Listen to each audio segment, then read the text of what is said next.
Muchachos, ¿cómo están? Muy buenos días. Vamos a iniciar ahora la clase correspondiente a la semana 17 del curso de habilidad verbal. Solo pedirle eh, a la tutora que me habilite, por favor, el compartir pantalla para poder compartir la diapositiva. Un segundo, si no le escribo, le voy a escribir Un segundo, por favor. Le escribo rapidito porque sin diapositiva... Ahí está, justo ya me compartió. Y sin diapositiva no somos nada. Entonces, en un segundo y proyectamos la diapo de la semana. No sé por qué. No sé por qué hay dos. Yo abrí una sola. No guardar, un segundo. Y ya. Entonces voy a agrandar esto aquí un poquito. Y vamos a trabajar.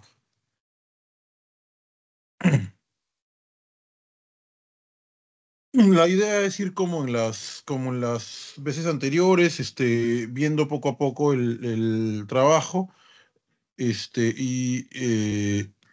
Bueno, en caso de que alguno tenga una duda, contestar preguntas, ustedes saben cómo es un poco la dinámica, ¿no? Ya llevamos un par de semanas trabajando juntos. Voy a subir el volumen del laptop. Bien, listo. Vamos a ver ahora inferencia, ¿sí? A ver, en primer lugar, la inferencia es una habilidad realmente importante en el campo de la comprensión lectora, porque básicamente todo lo que implica la comprensión lectora a nivel medio y avanzado es inferencial. Es decir, hay cuestiones que no están literalmente en el texto o están literalmente, pero no con la misma forma de expresión o detalle que se requiere y tenemos que tener esa habilidad para sacar de donde no vemos exactamente lo que exactamente está tratando de decir el mensaje. Entonces vamos a ver ahora primero sutilezas y luego vamos a ver ya la cuestión de la inferencia como tal. La inferencia como proceso cognitivo, ¿sí? Permite que la mente humana pueda derivar conclusiones a partir de determinadas informaciones expuestas en el texto, ¿sí? Eh, ¿Cuál es el punto? Hay una información, la información nos da determinadas cosas que el texto pretende decir, pero por una cuestión, incluso ahora lo vamos a ver en una diapositiva más, de economía del lenguaje no se puede dar el trabajo de detallar, porque si no, pues todo sería infinito, ¿no? Dice aquí, la inferencia se emplea, o las inferencias se emplean en la comprensión de todo tipo de texto, ya que los recursos elípticos son necesarios para asegurar la economía del lenguaje. Es decir, si tuviésemos que decir absolutamente todo, detalladamente, no sé si ustedes son inteligencia artificial. En ese caso sí es importante utilizar un detalle absoluto acerca de cada una de esas cosas, pero fundamentalmente por una razón, porque a pesar de que inteligencia artificial procesa información, no piensa en el sentido de, no va más allá de los datos que le son absolutamente evidentes, ¿sí? Por tanto, uno se puede sorprender por lo que la inteligencia artificial es capaz de hacer, ¿sí? Pero no lo hace como un proceso creativo, lo hace como un proceso programático. En el caso de los seres humanos no es así. Nosotros somos creativos e incluso nuestra creatividad nos ofrece posibilidad de comprender mejor y armar o reconstruir mensajes o ideas que se nos ofrezcan del discurso habitual, tanto en la lectura como en la cotidianidad, ¿no? Por ejemplo, ¿cómo desciframos el sentido de una ironía? Porque justamente somos capaces de inferir algo distinto a lo que se está diciendo en el mensaje formal, ¿no? Para una buena lectura es indispensable hacer inferencias adecuadas, las mismas que son posibles gracias al análisis que se hace sobre las informaciones expuestas en el texto. ¿Sí? Cumple dos funciones. Uno, establecen conexiones entre el nuevo material que exhibe el texto y el conocimiento que ya existe en la memoria. Esto es fundamental, porque una buena inferencia solamente se realiza cuando uno tiene contenido previo. O sea, entiende que una cosa que ve se relaciona con algo que ha visto. o que aprende algo con de lo que ha aprendido. Es decir, hay una relación interesante entre la actualidad de la experiencia o la actualidad del procesamiento de la información, ¿sí? Y el background que cada sujeto tenga. Mejor pasado, si quieren, mejor presente. ¿Sí? Los antecedentes son fundamentales. Ahora, esto lo que nos invita a entender es que lo más saludable para este, convertirse en un buen lector y por tanto en un buen estudiante universitario, que porque un buen estudiante universitario es por definición un buen lector, o debe ser por definición un buen lector, lo indispensable es tener lo que llamamos en el argot popular cultura en general, ¿no? Mientras más cultura general tenga una persona, mientras más cuestiones sepa, mejor podrá inferir cosas, ¿sí? Y cubren las lagunas en la estructura superficial global del texto. Es decir, lo que no se dice literalmente, si se dice bien, permite realizar buenas inferencias que van a permitir para nosotros completar mensajes que están implícitos en el texto. O menos explícitos en algunos casos, ¿no? Hay cuestiones que son bien específicas y que sí nos permiten tener información, pero menos detalle o menos perspectiva. ¿Sí? O menos otras formas de expresar la misma cosa. Ahora vamos a mirar. Tenemos la inferencia, digamos, una clasificación de inferencia por el número de premisas, ¿sí? En inferencia directa consiste en desencadenar una conclusión sobre la base de un enunciado. Un alumno obtuvo una nota de 18 en el examen, entonces aprobó con buena nota, por ejemplo, destacó, estuvo a punto de sacar el puntaje perfecto. ¿Acá qué dice? Aprobó dicha evaluación, ¿no? Acá fue una cosa muy simple, ¿no? Pero como ven, tenemos varias cosas que inferir de ello, ¿no? Está contento, porque si sabemos que la nota es sobre 20, está contento, etcétera, ¿no? Es más difícil con ese dato, es más difícil pensar otra cosa. Ahora, por ejemplo, si nosotros damos otro dato, ¿no? Un estudiante japonés, ¿no? Que es tremendamente autoexigente, de un sistema un poco más estresante, más pesado que el nuestro, saca 18 en una evaluación y por lo que sabemos de Japón, justamente, o del sistema educativo, o de su propia cultura, a él 18 le pondría triste, pues porque, ¿por qué no sacó 20, ¿no? La cantidad de datos unida a la cantidad de cultura que tenemos sobre determinado contexto nos permitiría sacar o inferir una conclusión u otra. La inferencia indirecta consiste en colegir una conclusión a partir de análisis de dos o más enunciados. Todos los inviernos hace frío. Primer enunciado. Todos los inviernos hace frío. Cuando hace frío me enfermo. Segundo enunciado. Entonces, fácil. ¿Eh? Todos los inviernos, ¿sí? Todos los inviernos me enfermo. ¿Sí? No, no, no es nada difícil, como verán, no es nada del otro mundo, no se requiere ser un genio para resolver, solamente se requiere estar concentrado y, como les dije, mientras más cultura tengan, mejor. Bueno, la cultura en general sirve para todo, porque en principio hasta uno se hace un lector más rápido cuando tiene más costumbre de leer. No se olviden que detrás del ojo hay un músculo. Entonces, claro, uno entrena ese músculo y de pronto se cansa menos, ¿no? Etcétera. Bien, sigamos. Eh, otra tipificación es por el vínculo entre las premisas y la conclusión. La inferencia deductiva consiste en obtener una conclusión sobre la base de leyes estrictas de la lógica, es decir, las premisas garantizan plenamente la conclusión. Es decir, en las premisas está la conclusión.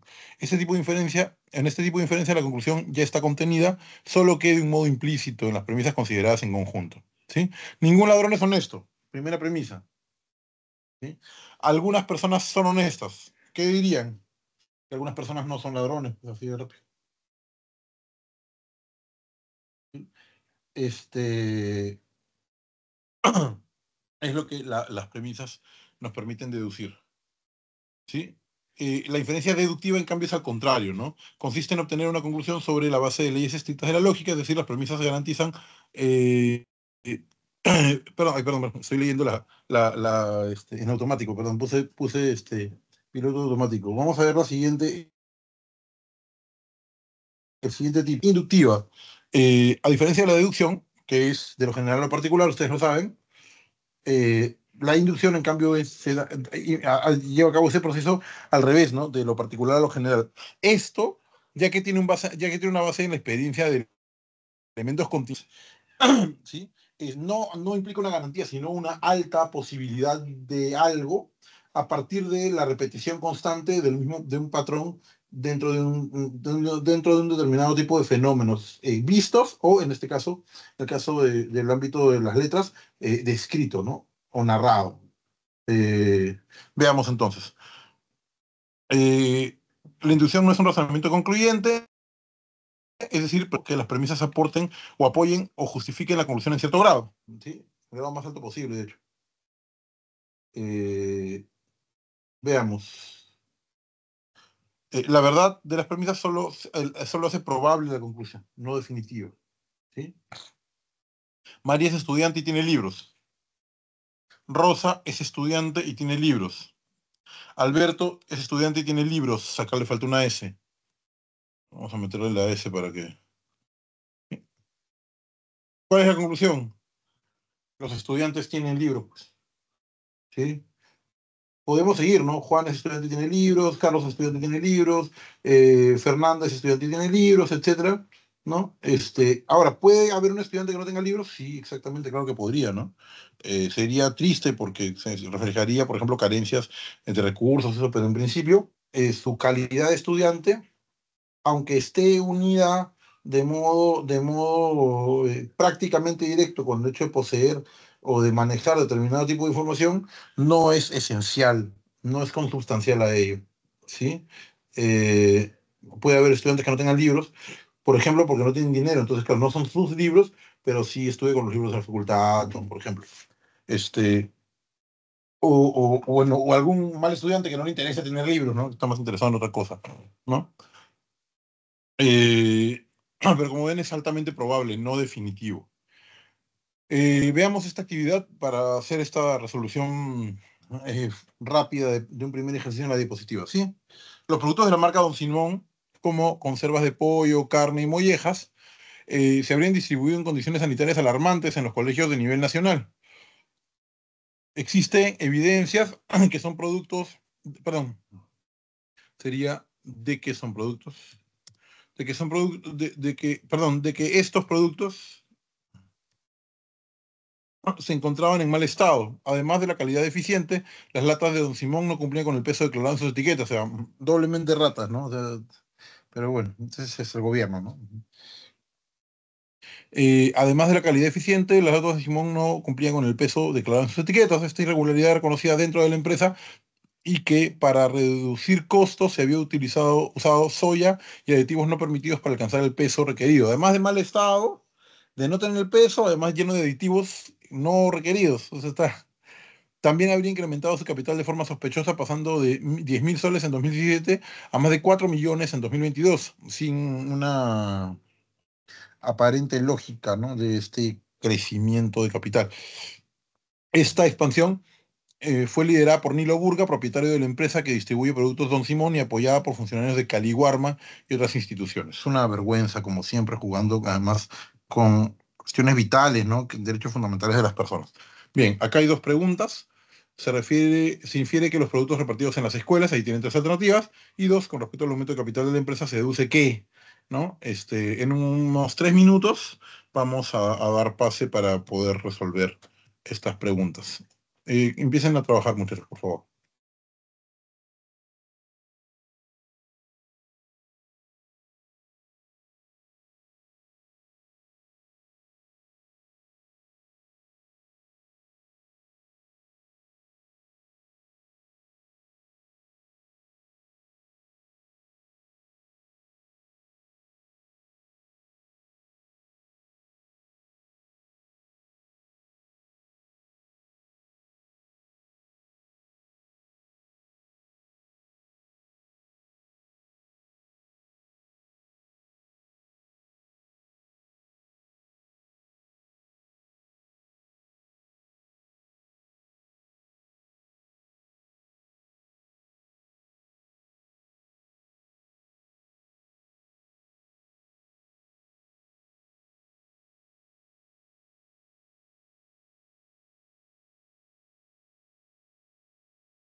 Bien, resolvamos este ejercicio pequeñito para pasar luego a la separata, ¿ok?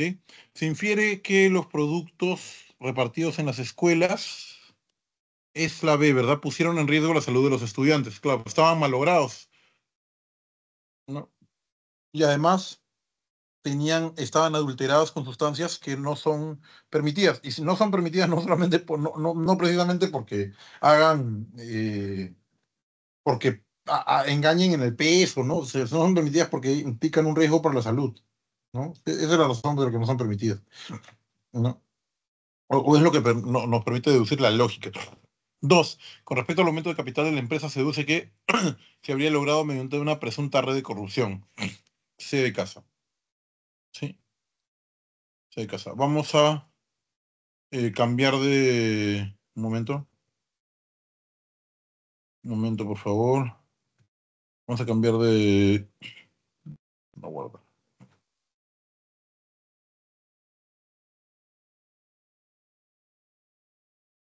Y estamos... Ah, no, todavía no estamos. Tengo que proyectar.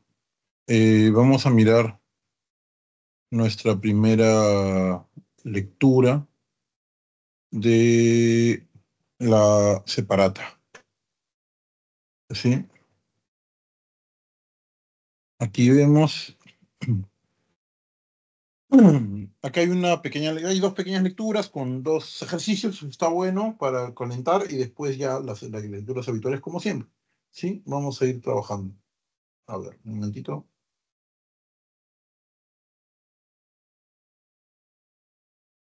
Bien, al cierre del primer semestre del año, la Defensoría del Pueblo advierte un incremento sustancial en los casos de corrupción que son materia de investigación a nivel nacional. De acuerdo al último reporte, cito el título, Corrupción en cifras, casos en trámite a nivel nacional, elaborado por la institución y que recoge información de la Procuraduría Anticorrupción. En los primeros 6 meses del año se registran 6.294 casos de corrupción en trámite a nivel nacional. De esta forma, supera la cifra de 5.779 casos registrados durante el segundo semestre del 2023, con un incremento del 9%. De acuerdo con el reporte, las municipalidades, un segundo, las municipalidades continúan encabezando la lista de entidades con mayor cantidad de casos de corrupción en trámite, lo que representa más del 38% del total de casos registrados.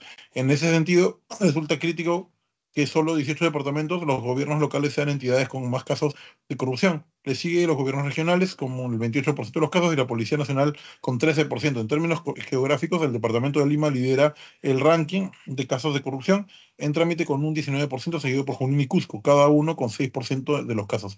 El reporte también advierte que el 98,5% de los casos aún se encuentran en la primera etapa desde hace mucho tiempo, es etapa de investigación seguramente, sí, o etapa de trámite. Iniciamos entonces el trabajo, unos 3 minutos, porque son dos preguntas, 3, 4 minutos. Inicien.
Bien, vamos a mirar estos dos pequeños ejercicios.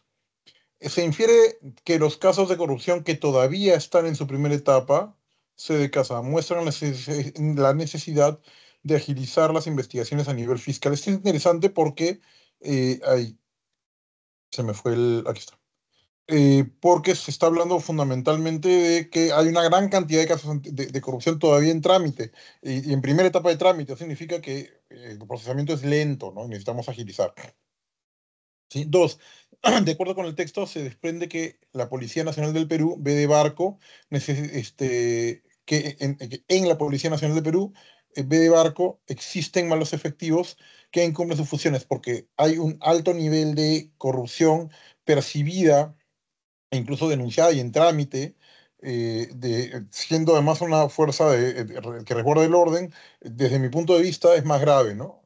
Bueno, continuamos. Otro pequeño texto. Según Gramsci, este filósofo italiano marxista, la ideología representa una forma compleja del mundo social, no solo en el sentido de complicado, sino más precisamente y etimológicamente hablando, en el sentido de un objeto no lineal compuesto de diferentes partes y varios elementos. Por lo tanto, la ideología no puede concebirse como un moloch unitario, un bloque preestablecido y coherente de ideas y posiciones, construido para ser inculcado en las mentes de los subalternos por intelectuales, ideólogos o funcionarios del partido. Así hay quienes producen ideología desde su posición como intelectuales importantes y quienes lo hacen como subordinados del grupo dominante.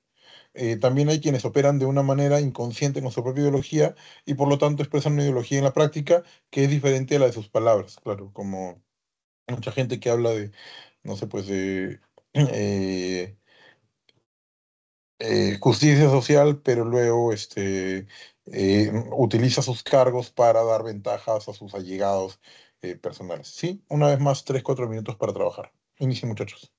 Si hay alguna pregunta, este es el momento, de hecho. O bueno, durante las pausas también pueden hacerlas. ¿Sí? ¿Todavía? Bien. Iniciemos entonces.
Bien, respondamos rapidísimo estas dos preguntas para pasar ya a los ejercicios propiamente dichos, ¿ok?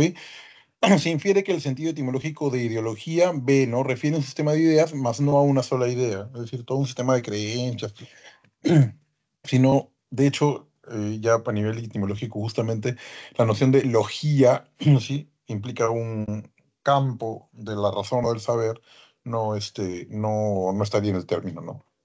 Dos, se infiere que no todas las personas, dedo, llegan a materializar su ideología teórica. ¿Por qué? Porque muchas veces creemos o decimos cosas que incluso no podríamos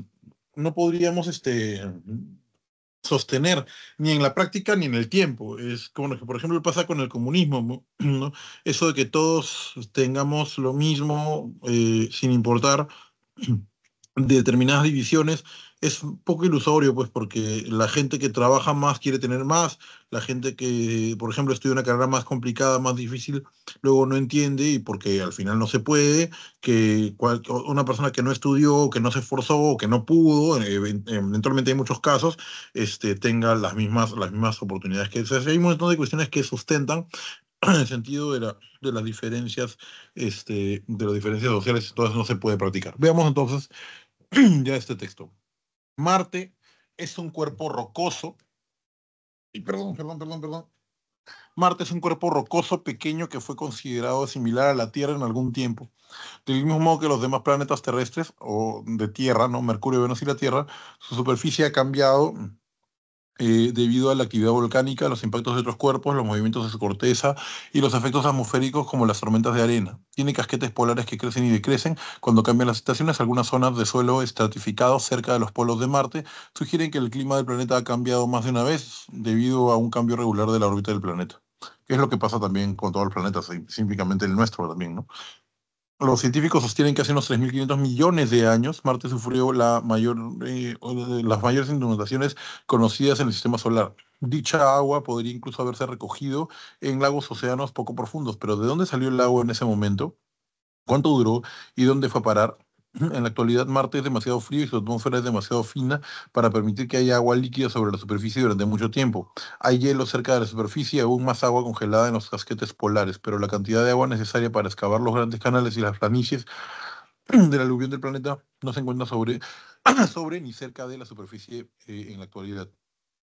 Las imágenes enviadas por la sonda espacial Mars Global Surveyor de la NASA sugieren que las reservas subterráneas de agua podrían abrirse pasos a la superficie a través de manantiales. La respuesta podría esconderse bajo el suelo rojo de Marte. Aclarar el misterio del agua de Marte es importante para comprender su historia climática pasada, lo que nos podría ayudar a entender la evolución de todos los planetas, incluso del nuestro. Probar que haya existido o exista agua en Marte podría dar lugar a pistas sobre la presencia de vida ahora o en el pasado sobre ese planeta, así como sobre el potencial de que haya vida en cualquier otro lugar del universo. Además, antes de que el ser humano pueda ir a Marte sin riesgo, necesitamos saber mucho sobre el medio del planeta, incluida la disponibilidad de recursos como el agua, fundamentalmente seguro. Bien, bueno, aparte del oxígeno, eso. Bien, iniciemos entonces unos 12 minutos de trabajo, 1 minuto y medio por pregunta, casi 2 minutos y algo por pregunta, cosa que podemos trabajarlas con paciencia. Por favor, si hay alguna duda, yo estoy aquí precisamente frente a la computadora, así que por favor me avisan, ¿ok?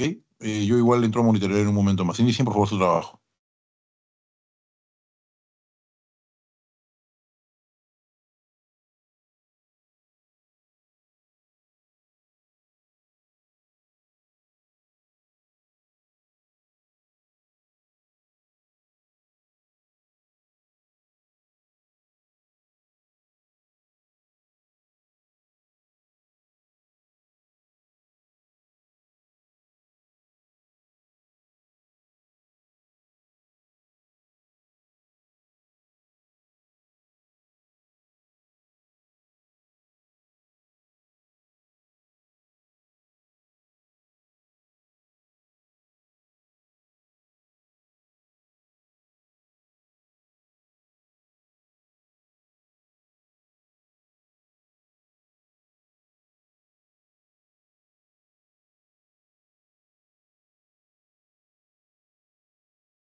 Bien, muchachos, vamos a resolver el ejercicio, ¿ok?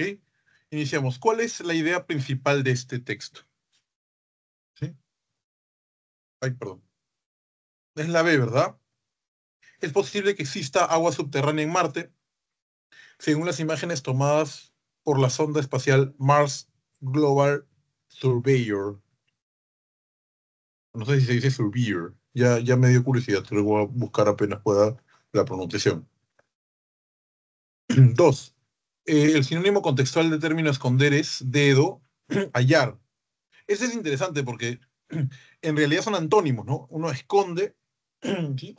Esconder es distinto a encontrar, es justamente lo contrario. Pero miren cómo el texto nos aporta un contexto diferente para poder hablar de sinónimo y antónimo contextual.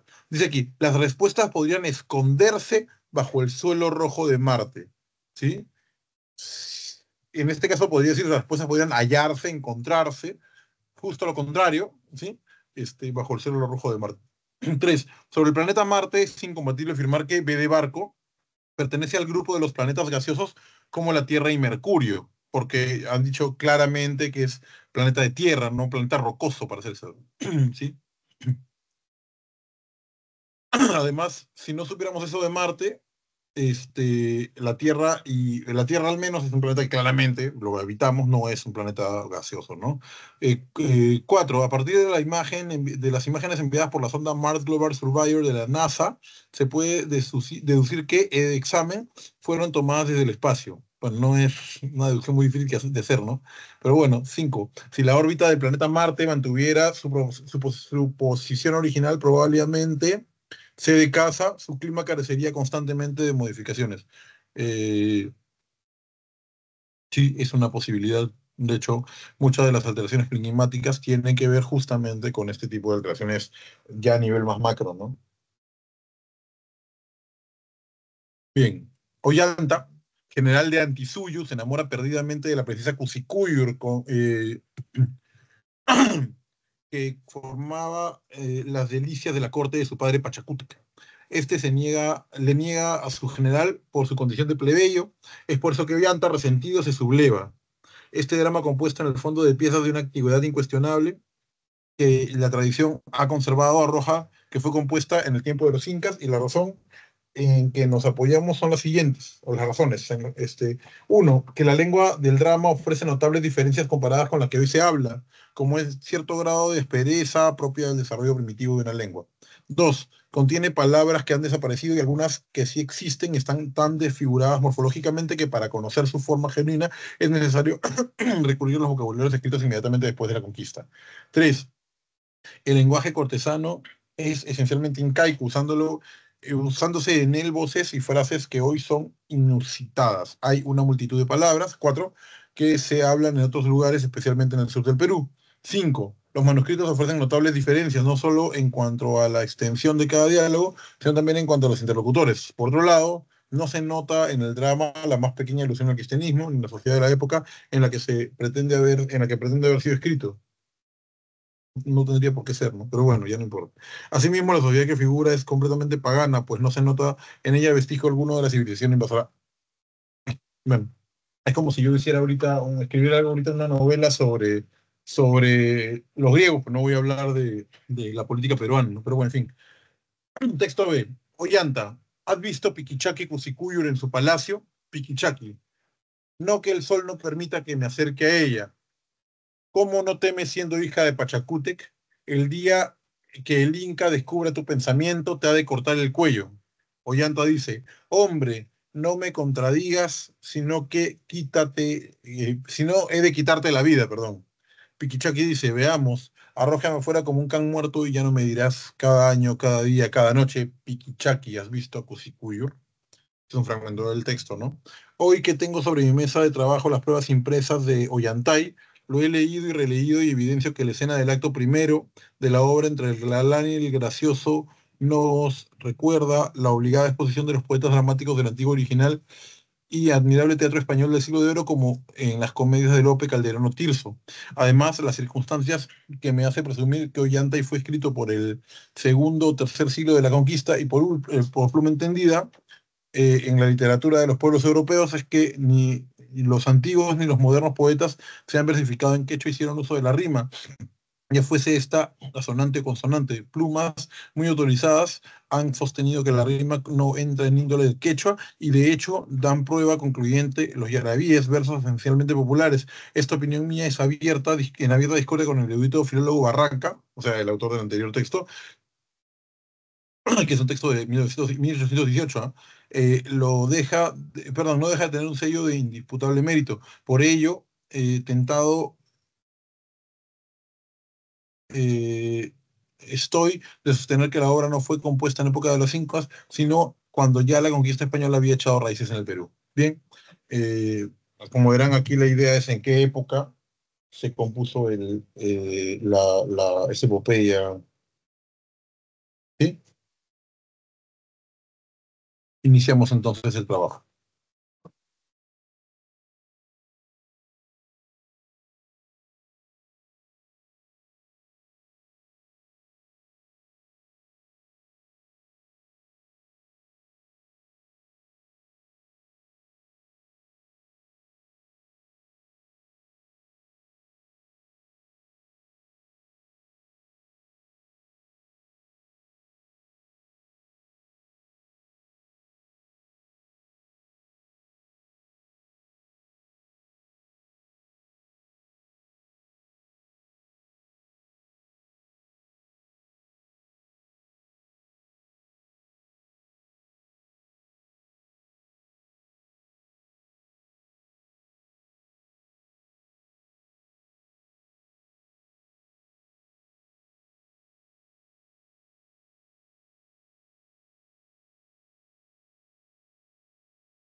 Bien, resolvamos entonces. Trabajemos aquí. El tema central que discuten ambos textos es Dedo, ¿no? El origen del drama Ollantay. Más específicamente ligada a la época en que este fue originado, ¿no? Dos, en el texto, el verbo desfigurar puede ser reemplazado por, acá decimos la clave de frente, alterar, mientras que la frase por pluma entendida denota a un experto, ¿no? O a la expertise del autor, ¿sí? Tres, resulta compatible aseverar que en el teatro español del siglo de oro, perdón, solamente para aclarar, esto implica que quien escribió el drama Ollantay era ya un escritor con carrera, que conocía correctamente las técnicas, las formas del siglo de oro, entonces no era un tipo aficionado, ¿no? ¿No? Bueno, sigamos. Resulta compatible aseverar que en el teatro español del siglo de oro, C de Casa estaba presente un personaje cómico, ¿no? Sí, ese es típico de esa época del teatro. Vamos aquí también de esa época del teatro del siglo de oro, ¿no? Cuatro, se desprende del texto A que la mayoría de los argumentos expuestos por José Barranca eran B de Barco, sustentado desde un aspecto lingüístico. Cinco, si se demostrara que la obra Ollantay fue compuesta después de la llegada de los españoles, entonces E de examen, los argumentos de Barranca carecerían de plausibilidad. Sí, pues porque todo su argot implica que apostar por la autoría incaica, ¿sí? Cultural al menos de este hermoso drama, no sé si ustedes lo han leído, pero es bonito, sí, es teatral, bonito. Les recomiendo que lo hagan, de repente para relajarse de tanto estudio, o bueno, ya pronto acaba la pre, entonces de repente cuando ya hayan ingresado, que es la voluntad de todos, ¿no? Veamos. El refinado de petróleo, transformar el crudo en derivados como el diésel, la gasolina o los lubricantes, es un negocio muy rentable que grandes potencias como Estados Unidos y Rusia conocen muy bien. Sin embargo, los continentes que pertenecen a estos dos países no tienen a los que pertenecen estos dos países no tienen la capacidad para refinamiento del crudo. Se trata de un sector que requiere de mucha inversión, algo que no todos los países con reservas de crudo pueden o quieren permitirse. Tener una refinería precisa más de 5 años y unos costes de 10.000 millones de dólares. Eh, Dentro de los países petroleros existen dos grandes grupos cuando se trata de desarrollar productos derivados. Aquellos que se han especializado en el refinado, generalmente estados ricos, y aquellos que se dedican casi únicamente a la explotación del crudo debido a las grandes reservas que acumulan. Arabia Saudí, por ejemplo, se encuentra en la séptima posición en términos de capacidad de refinación, a pesar de encontrarse inmediatamente después del primer lugar del mayor productor de petróleo del mundo. Estados Unidos, siendo el noveno en reservas, ostenta, sin embargo, una impresionante capacidad de refinación superando los 17 millones de barriles de petróleo crudos procesados. Al día le sigue cerca China, el otro gran refinador global, con 16,9 millones de barriles. La capacidad de refinación de petróleo es esencial para el funcionamiento de grandes sectores como el transporte y la industria y juega un papel importante en la seguridad energética y la autonomía estratégica de un país. La diferencia entre el precio del crudo y los refinados al por mayor, el conocido como crack spread o margen de refinación del petróleo, refleja el valor añadido del petróleo refinado. Y aquí está una gráfica, ¿no? Que coloca países con mayor capacidad de refinamiento de crudo, miles de barriles al día de 2021, ¿no? Estados Unidos llega a 17.941 barriles, etcétera, hasta Singapur. El Perú no está considerado aquí, aunque seguramente tenemos cierto potencial petrolero. Venezuela, déjame mirar. Bueno, debería estar Venezuela, pero no está. En fin, este, trabajemos entonces, como siempre, aquí dispuestos a contestar sus preguntas en caso de que surjan durante la resolución. Inicien, por favor.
Bien, vamos a trabajar resolviendo ese ejercicio, ¿ok?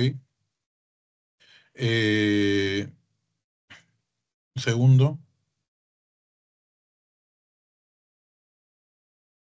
El tema central del texto mixto es sobre, de dedo, los países con mayor competencia en la producción de petróleo y producción y refinación de petróleo. Dos, en el texto el verbo tener expresa B de barco, construir. Tres, resulta incompatible con la lectura y la imagen aseverar que Arabia Saudí, de examen, puede igualar la producción de barriles de petróleo refinado a los coreanos.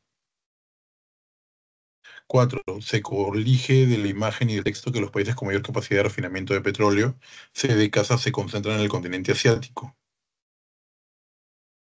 Mm. Cinco, si el Perú se dedicara al refinado de petróleo y se ubicara en los primeros lugares A de árbol, sería considerado como un país potencialmente desarrollado a nivel industrial. Perdón. Bien, trabajemos.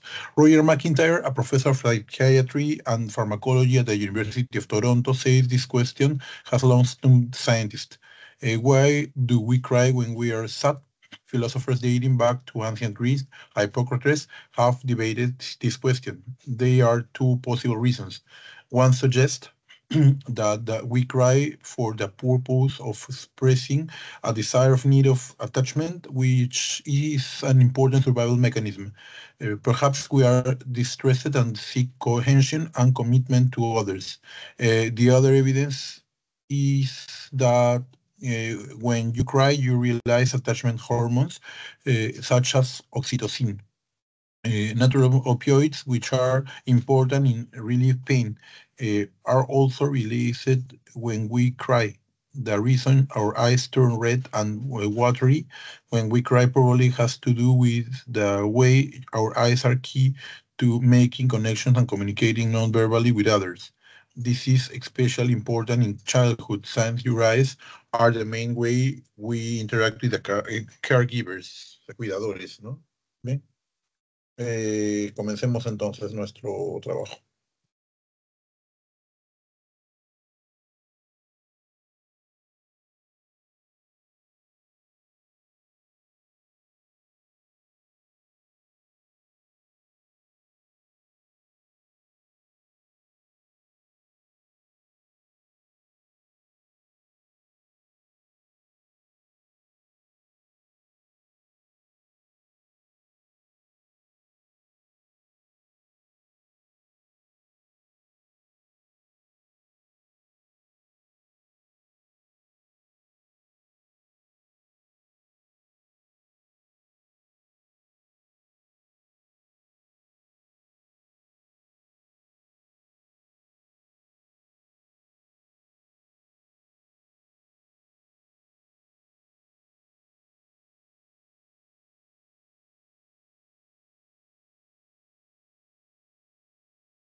Mm.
Sí, que la dulce no es dulce.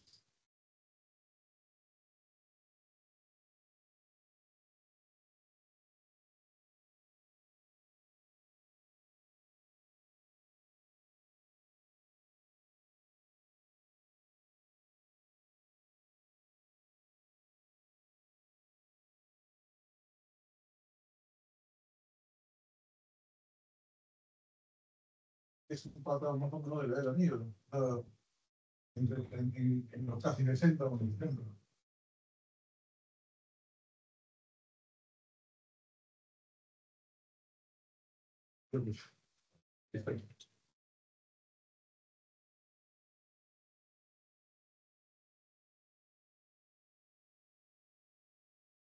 Tú tienes 52, Chapa tiene 57. Yo digo que la mía tenga 56, 55. Tu esposo puede tener 55. Bueno, sí.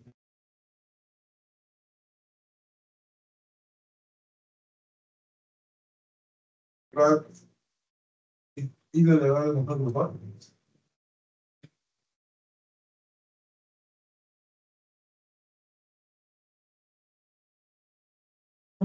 Haces a la mano, claro. Ponte grado. No tiene ningún punto. ¿Cómo fuimos una familia en un Quito y que se me acaba?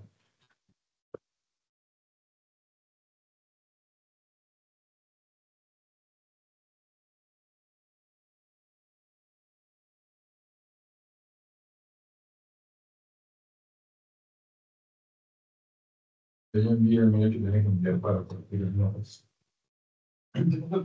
Que venía el registro por vida y vive un registro civil. Pongo las notas de registro civil y me olvidé de bater dos notas que no estaban en el registro civil. Además lo digo por teléfono. Uno porque está lesionado y otro porque ya es que se puede. Me da pena hablarle.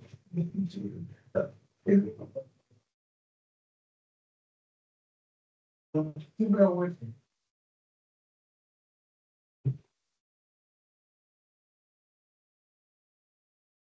No puedo tener que comprar.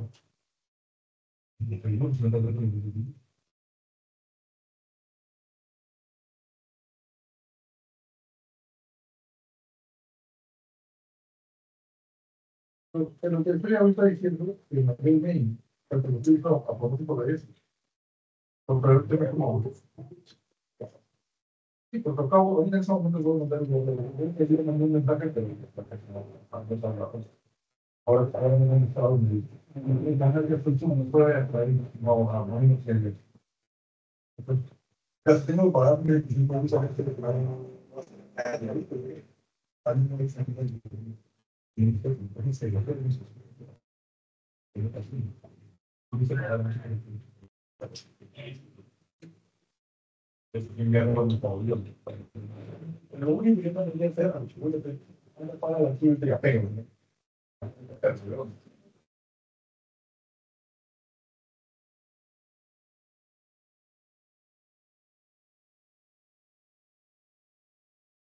En 15 minutos acabo, 10.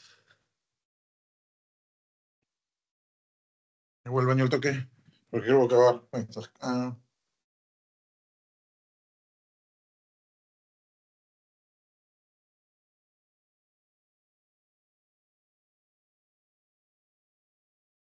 Así, ya mecánico.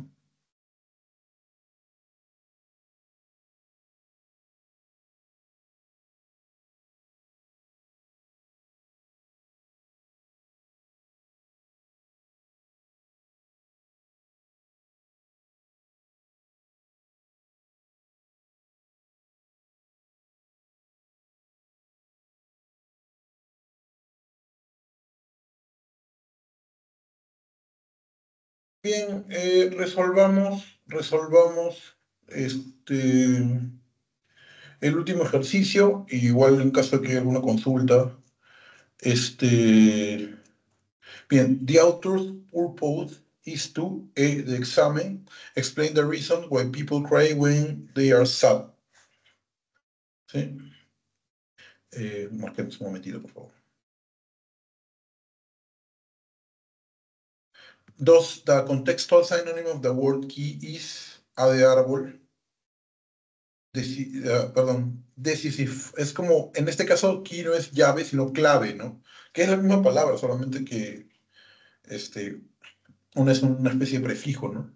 Tres, it is not compatible to assert that the question that surprised the experts, la pregunta es why do we cry when we are sad, is recent, since this, se de casa, was formulated since the time of the Greeks. Dice que Hipócrates se lo preguntaba, ¿no? Cuatro, it is inferred that crying, se de casa, has a social biological explanation. Bien.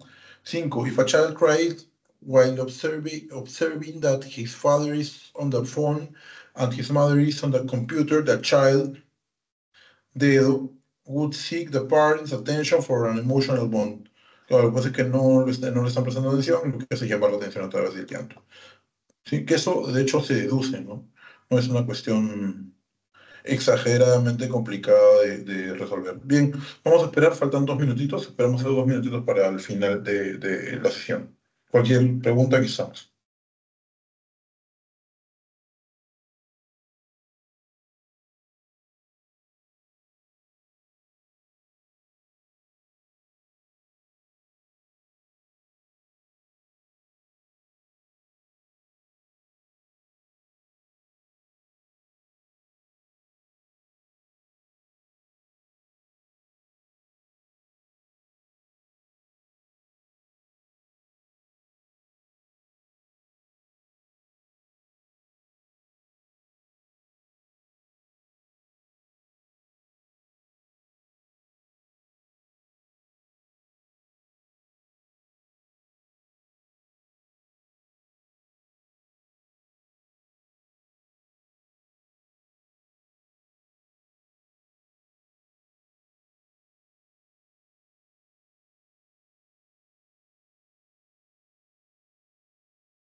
Bien, concluimos entonces esta semana.